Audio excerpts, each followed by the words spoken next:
Hey guys, welcome back to my YouTube channel. If you're new here, hi, I'm Jean. In today's video, I'm going to be reading horror stories from Reddit. Let's just get right on into the video. Okay, so this story is called It Really Happened. I would like to share with you an experience I had about 10 years ago, give or take. I learned several years after this incident what happened to me is what doctors call sleep paralysis. I say they're full of shit. It really happened. I do not use drugs outside of caffeine and nicotine. I do not drink alcohol of any sort, so this was not a hallucination caused by either of the two. Nor do I have any mental issues that I know of. Let's make that clear.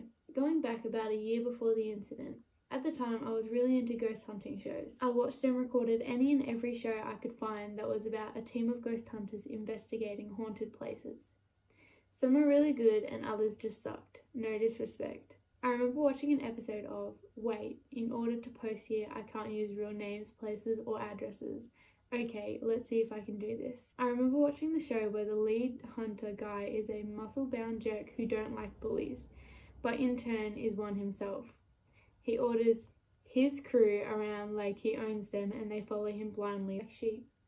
I think you know the one. It's a good show, at least it used to be. They were investigating a bar owned by an old country singer, located in one of the southern states, who wrote a semi-popular song about a girl. Everyone in the paranormal community says this place is truly haunted.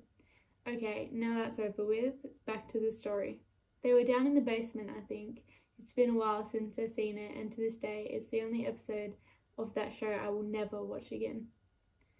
They were talking with some guy about what goes on there, when up in the left corner of the screen there appeared a shadow figure, wearing a cowboy hat, standing in the doorway. At this point in the show, they stopped the film and pointed out that when they were actually down there, they didn't see this figure and only discovered it when reviewing the footage. I was naive back then and didn't really know much about the paranormal. I figured it's only a TV show, what harm could it really do? Boy, was I wrong. I now know that ghosts, entities, or whatever you want to call them, can follow you home from places and are made up of energy and can travel through any energy source they want, and one did. Now that I have given you the backstory to this story, let's proceed with the reason I'm actually writing this. Many years before this incident, an old friend of mine, back when I was 11 or 12, who I met through playing baseball in the same team, he had recently bought a house and was looking for someone to just give his old trailer/mobile home to, which is where this incident happened. We had lost contact over the years, but unbeknown to me, he had kept in contact with my father. My father gave him my number. He called me up and made an offer I couldn't refuse. A free trailer, just pay lot rent. Oh hell yeah, I'll take it. The trailer was old and needed work, but it was a good deal. I moved in, did some minor repairs, and a couple of weeks after that, I invited my father and stepmother over for dinner. My stepmother is what she calls an old soul. She can sense when things are not right with the universe. She took one look at the place and said, "There's very bad juju here. I don't like it." Every time she came to visit, she was nervous and wouldn't sit still, always looking down the hallway. She eventually stopped coming. She said it was too thick for her, whatever that meant. I just thought she was nuts. I now know she's not. I lived there for many years, had some strange things happen, seeing apparitions out of the corner of my eye, voices, cold breezes, etc. I just chalked it up to bad lighting, outside noises, and insulation issues. Some rational explanation until last night. The night that changed my whole belief system forever. The night that I will never forget. I was laying in bed, asleep, on my back like I always do, when I woke up and noticed a black figure standing in the doorway of my bedroom. The hallway light was on. I always leave it on, in case I need to make a bathroom run late at night. The light from behind the figure showed it had a head, 2 arms and 2 legs, but no eyes. It was just standing there. I blinked a couple of times to make sure I was seeing what I was seeing, and sure enough, I was. Only this time, when I looked at it, it was wearing a cowboy hat. The moment I realised that, I physically saw it jump from the standing position in the doorway over top of the bed and land on top of me. My body became stiff, unable to move. Out of my peripheral vision, I could see my wife laying next to me. I tried to scream, but nothing came out. I saw the figure sitting on top of me. It reached its hands down into my chest and started squeezing my lungs. I couldn't breathe. It was squeezing the life right out of me. This is like one of my biggest fears. Like waking up and seeing someone standing there, or seeing someone on top of you. You know how scary that would be? No, it's a no from me. There I was, gasping for air, paralysed and unable to make a sound. Just when I thought I was about to die, a series of intensely bright white lights started flashing all around the room, like a strobe light on steroids. I closed my eyes to shield them from the lights. It was that bright. All of a sudden, my body jerked a couple of times like a convulsion and then stopped. I opened my eyes and it was gone. I was able to breathe again. I lied there, heavy breathing for a good 20 minutes, too scared to move. When I finally got the nerve to try, I slowly moved my right hand over to my nightstand. Still shaking from fear, I grabbed my phone to check the time, like I always do when I wake up in the middle of the night. The time was 3:48 a.m, the witching hour. Just quick story time. I wake up in like the middle of the night, I always call it the middle of the night, but it's really not. Checked the time on my watch and it was 3:33 a.m. on Friday the 13th. I was so paranoid for the rest of the day because who the hell wakes up at 3:33 a.m, which is like the peak of witching hour, on Friday the 13th? Needless to say, I did not go back to sleep that night. I cautiously got out of bed so not to wake my wife and turned on every light in the house.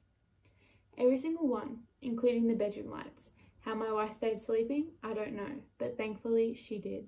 I made a pot of coffee, grabbed my Bible and sat at the dining room table drinking coffee, Bible in hand, until the morning came. I must have smoked at least a pack and a half of cigarettes in that 3-hour span of time. I'm good with that, I'm still alive. I asked my wife if she had seen or heard anything strange the night before. She said no, and I left it at that. I didn't tell her what had happened, and I still haven't. She probably wouldn't believe me anyway. My wife and I stayed in the trailer for about 2 months after that. When we got the opportunity to rent an actual house, we took it. We packed up all of our things and moved out. On the last day we were ever at the trailer, my wife had left the vacuum in the back bedroom, where this experience happened. She asked if I would go get said vacuum, and I agreed. Upon entering the room, a weird sense of dread fell over me, and something inside of me told me I needed to get out of there quick. I grabbed the vacuum, ran down the hallway and out the front door as fast as I could, slamming the door behind me. I then turned and yelled, "You want this place? You can have it. I'm gone." My wife looked at me like I lost my mind. My father and stepmother helped us move along with some of their friends. My stepmother insisted that we drive all the vehicles that contain our belongings over bodies of water to block any of the bad juju from coming with us to the new house.